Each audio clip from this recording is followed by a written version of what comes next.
Hey, what's up everybody? It is Kellen here from Start Your Systems, and welcome back to our MXGP2 Career Mode game playthrough, part 17, where we are third in the championship if I'm not mistaken, and I'm going to go with the new Honda that I just got. Look at that sexy beast. And we're moving on to Uddevalla, and I'm going to do 2 races again, but I'm just going to skip qualifying this time because why not? Just go right into the race, start on the outside of the gate, and move on, and we're trying to get back into this championship hunt. I keep getting like mediocre starts and coming through the field finishing 11th, or getting great starts and winning by 1.5 miles, so gotta figure that out a little bit, but we'll get there. Sessions, oh wait, we already have it on just the races, that's right. Go to track. It's also been just a little bit since I played this game, so I might be kind of rusty, but we'll make do.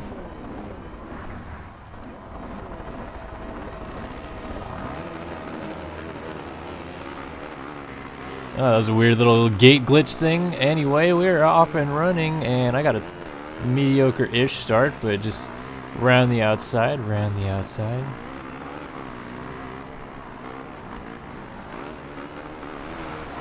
Oh boy. So this is the first time I believe I've ridden the Honda 450 in the game, and it's not like these setups are any different or anything like that. As long as you have like a fully modded bike, then pretty much everything is the same. Oh! And so that's what I did. I modded this bike all the way through, and I did 4 or 5 races on the TM, so I'd gone through every bike brand in the game at some point or another, but now I'm deciding to try out some of the different 450s that I haven't tried yet, because I did Honda 250s, but never did the 450s.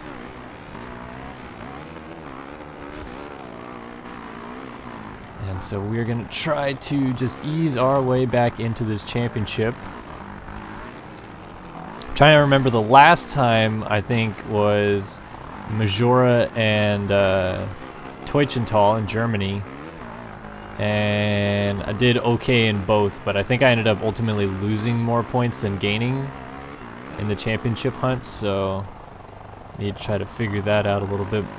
And I'm still working with the manual shifting, trying to get that down and dialed, which is why I'm pretty much 5th gear everywhere, because the torque of these bikes in game is ridiculous.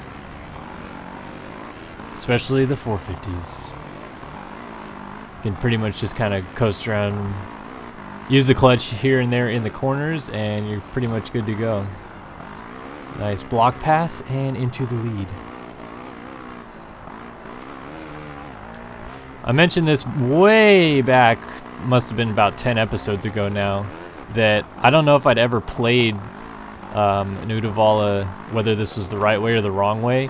I have been told that this is like the right way, like this is the normal way Uddevalla goes.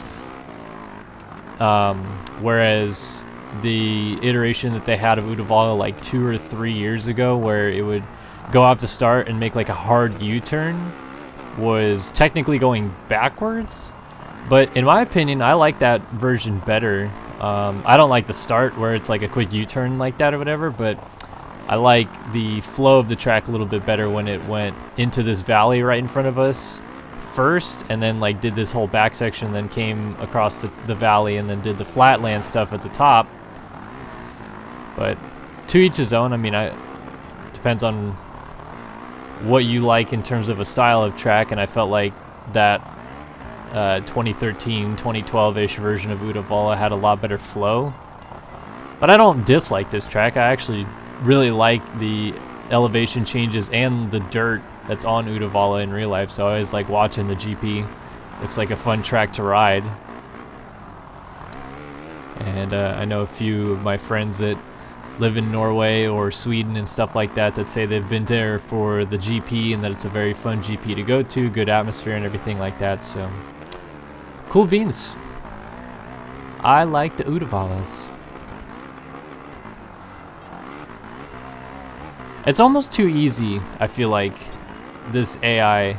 It's either get agonizingly frustrated that it's hard to pass, because, I mean, it can be in this game, or just kind of like generally frustrated that if you get out front, you can pull away so easily Like, I have a giant lead already, and it's only 3 laps in. Like, if I was doing a longer race, then it would be, you know, huge, I would assume. A much bigger lead.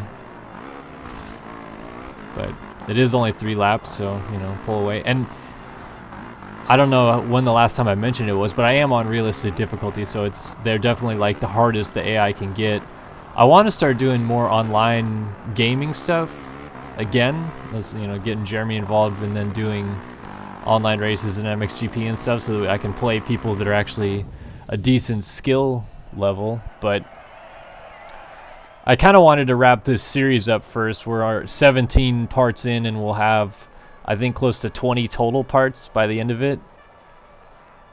And then I just want to get through the actual MXGP class season and see, like, if there's anything beyond that, or if it's just continuously playing again. Because, you know, you go through the MX2 championship and you move up to MXGP. Now I'm here trying to win the championship, and it doesn't seem like there's going to be anything beyond that, but it could be wrong. I hit the gate. This is going to be a bad start. Let's see if I can use the same technique, just use the outsides here again. The Stryboss is going to try to cut me off.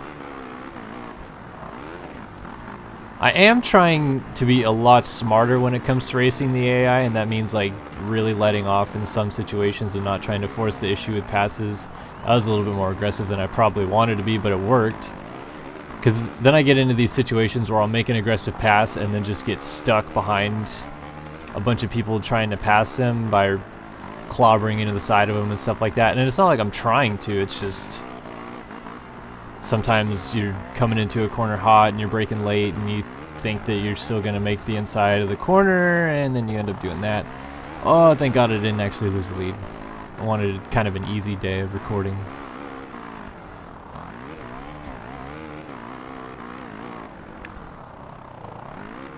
But, I mean, to the point of, like, collisions and stuff like that, it's just, I don't know.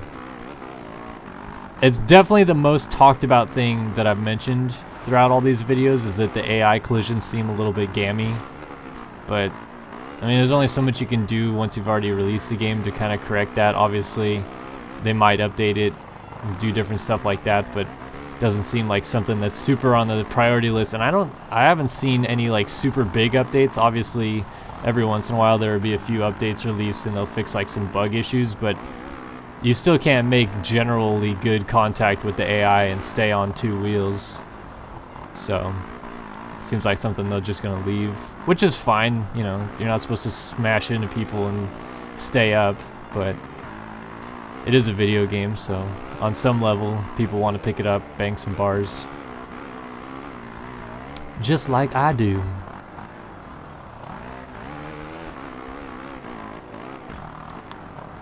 But what I do thoroughly love about this game, and I kind of get the same feeling when I play Reflex, definitely not so when I play Supercross or Supercross Encore, the MXGP2 franchise, is that it's been like at least 2 weeks, I think, since I actually picked up and played this game, which isn't, you know, it doesn't sound that long, but I've been doing a lot of different things in that 2 weeks, particularly playing a lot of MX Simulator, so you kind of lose the mindset of how it is to play this game, I guess.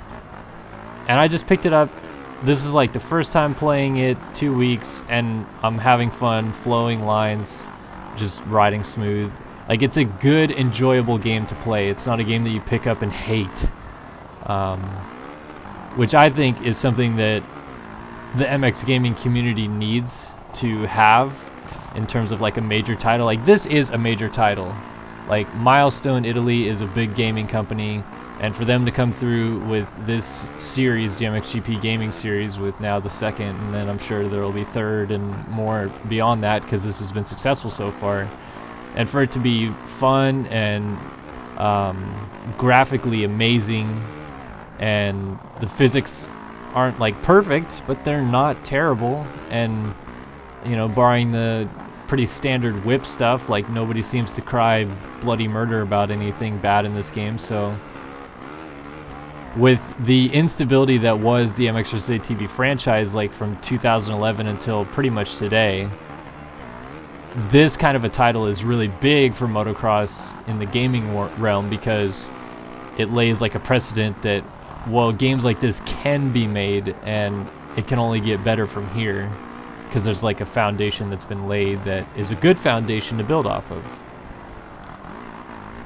So that's kind of to my point about why it's so nice and, like, I guess, like, puts a smile on my face, if that's the way you want to put it, to when I can pick up this game and just, flow lines, connect lines, do, you know, kind of funky whips, sure, but still play the game and enjoy it, because all that means is that the future looks a lot better for the gaming realm, instead of just playing a game that sucks and that people are going to rip into, etc., etc. So let's see where I am in the championship now. I got a 50 points on the weekend, and that moved me into second. I just passed Cairoli, and I'm only 8 points back of Febvre, and I think we're getting fairly close to the end of the season.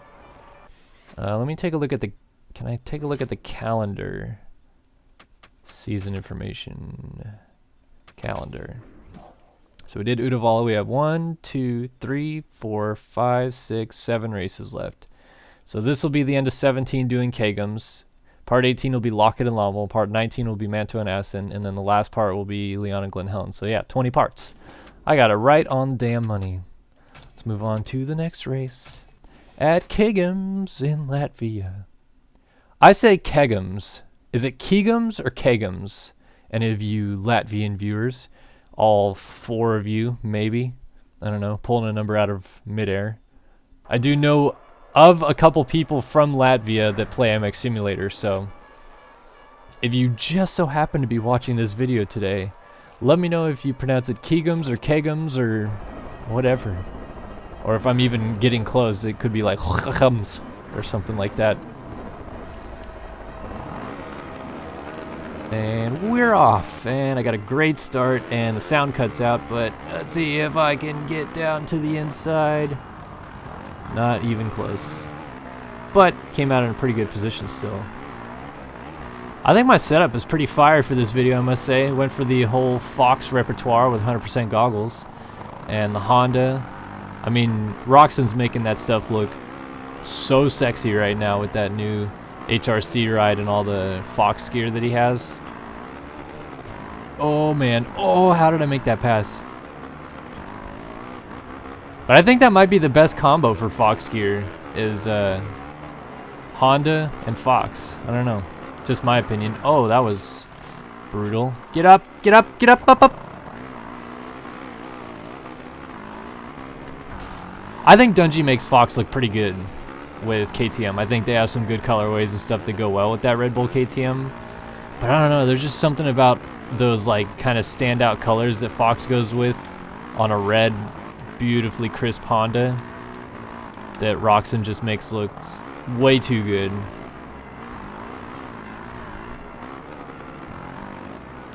Maybe that's why I got like inspired to run Fox on a Honda this week. Who knows? But man, like, it looks good. And then on top of that, this game looks so clean and crisp and like, oh, it's just awesome. And right now I'm having a much better time at weaving through the field than I have in the past weeks. So that's good. Oh my, what a save. And then I almost just got cleaned out from behind by Max Noggle. I thought for sure I was going down there. That was dangerous. He's dangerous, dangerous, I know. You can stay so much lower on that jump if you just kind of like low line the right side of the track. Oh geez, this is gonna get tighter than I want it to in here. Oh, okay, just slicing through. Don't mind me, gentlemen. I didn't even use the clutch in that corner. The clutch in that corner. I just like choked on my own words. Didn't even use the clutch in that corner. I just kind of came in, shifted down into first, and then on the way out, shifted up into third, and it just kind of torqued its way out. Like these 450s First of all, in real life, 450s are so easy to ride. Like, and not in terms of like, it's a dirt bike and it's the easiest dirt bike to ride, because I don't think that's true. But 450s make you so lazy. Like, I've had a 450 for almost 5 years now, and the amount of times that I can just kind of like dog it in the corners while I'm racing against guys on like 250Fs that are just lighting up berms and stuff like that, and then still come into the next section and be able to clear jumps no problem and do this, that, and the other thing. It's like not even funny. Which is why I'm uber excited to ride my new CR250 two-stroke, so I can actually know what it's like to ride a dirt bike hard again.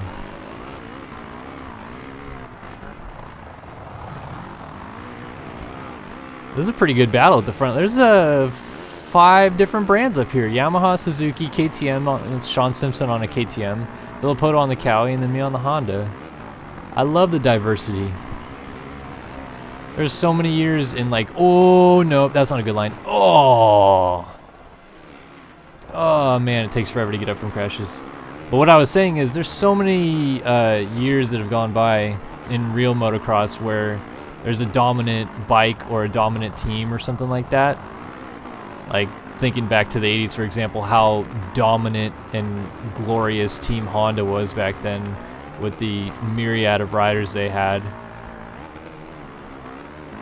And then, I don't know, like I just feel like in the 90s and then even into some of the 2000s, there just like was bike brands that were putting together teams that really weren't like the best.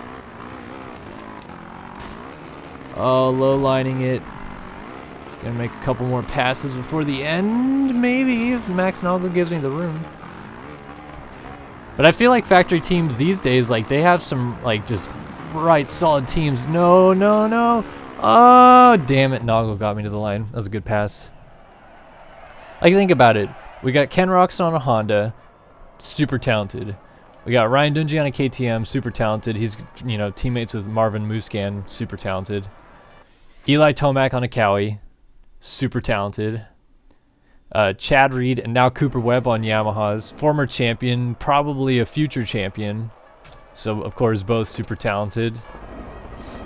Jason Anderson won races on a Husqvarna this year. And then, you know, this year too, Roxon on a Suzuki winning races. And now Stewart won't be on a Suzuki, but, you know, there was so much diversity for so long. It's just nice to see. It's not every day that you get a bunch of factory teams putting together solid efforts of riders and such at the front of professional events. And, you know, that's just the AMA scene. Like, look at this GP scene here. Obviously, now DeSaul's on, like, Kawasaki, and Simpson's going back to Yamaha, but Cairoli's on KTM still. Febvre, world champion on a Yamaha. Geyser, world champion on a Honda. And then Suzuki's still good with Strybos, and, you know, it's just, it's nice. I like the diversity. And I like to see that those brands are all doing very well. Any of you folks that grew up in the 90s into the 2000s may remember that KTM and Husqvarna pretty much were non-existent at some points, particularly in the late 2000s when like the recession was hitting and stuff like that. Husqvarna was belly up, and KTM was trying to rebuild their brand, but they were mainly like a off-road type of bike, and they still have a lot of off-road bikes, but they've really reinvigorated their motocross programs.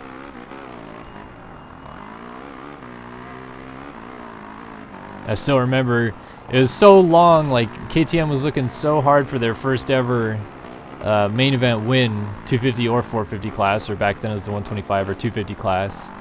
And I'm pretty sure I'm not mistaken that Grant Langston was on his way. It was in 2001. It might have been 2000. I want to say 2001 though, where Langston was on his way to winning KTM's first main event in the 125 class, and he's cruising. He's got like his 5 or so second lead over Travis Preston, who would eventually become a Supercross Lights champion, or 125 Supercross champion. And Preston was on a Husqvarna, so Langston's leading on the KTM. throws a little one-hander off a Supercross triple like 2 corners before the finish line. And I don't know if it was because he didn't get his hand back on the bar or what, but he goes in the next corner and just dumps it, ends up upside down underneath the bike and trying to get it going and everything. Freaking Travis Preston rides through unprecedented Husqvarna's first main event win in the 125 class before KTM can even get it done. That was a very funny moment. It was unfortunate for Langston, but I mean, you know, Langston's world motocross champion, national motocross champion, Supercross lights, and motocross lights champion. He's done a lot. Is Langston a Supercross champion? I think he is. He's definitely a motocross lights champion and a motocross national champion. So if he'd won a world champion, man, Langston has really accomplished a lot in his career when you think about it. But that's my funny little story about Grant Langston and the Travis Preston Husqvarna win. Hashtag the good old days when two-strokes were always out there making rip-roaring noises. But back to the MXGP2.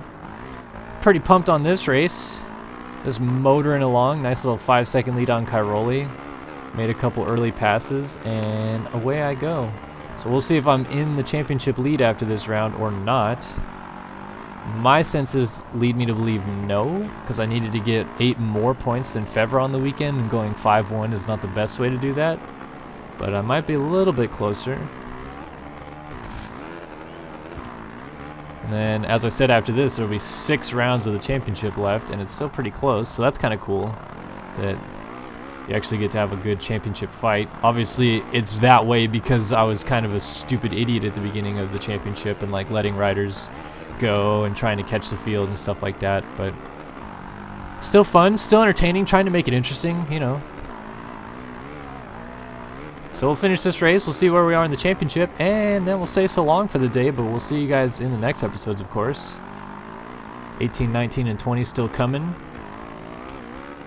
Our little 20-part career mode series, as it would turn out. It's pretty interesting. I wonder if I'll even win this GP. 5-1. I'm sure someone did a 2-2 or a 3-2 that would beat me. Let's see, though.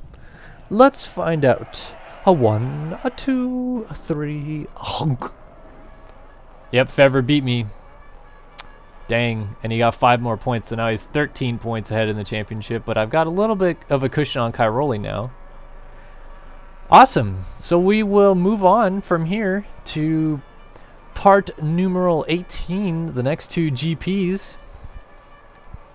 And I'll try to close up that gap on Febvre in the World Championship, but if you guys like this video, please like, comment, and subscribe. Oh, I could choose a new official team or select a new sponsor. So let's stay with the Hondas, so I'm just going to pick a new sponsor. Let's go with parts of Europe this time. Why not? Alright. So if you guys like this video, please like, comment, and subscribe. And we'll see you guys on the next video. So for Kellen here on Start Your Systems, so long for now.